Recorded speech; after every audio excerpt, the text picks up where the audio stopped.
Yadda masu hacking ke sace Facebook account a 2025 da yadda zaka kare kanka. Kasancewa masu hacking suna amfani da sabuwar dabara wajen sace Facebook account. Idan baka sani ba, ka tsaya nan, domin hakan na iya faruwa da kai.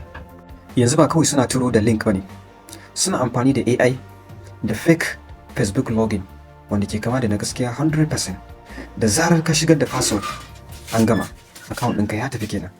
Yadda suke samun ka, suna turo maka da sakonni masu jan hankali, kamar ka danna nan kaga wanda yayi comment a kanka, ko kuma wanda yayi posting a kanka. Kai kuma da sauri sai kai marmaza sai ka danna. Kana dannawa shikenan, account ɗinka ya tafi. Ga yadda zaka kare kanka. Na farko, ka tabbatar kana amfani da two-factor authentication.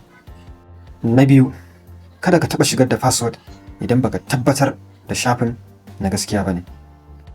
Na uku, ka duba URL ɗin, wato link ɗin yana da facebook.com kawai, ba wani daban ba. Kar ka taɓa dannawa in kaga ba haka ba. Ka share wannan bidiyon domin ka taimaka wani kafin account ɗin sai shiga hannun masu hacking. Assalamu alaikum.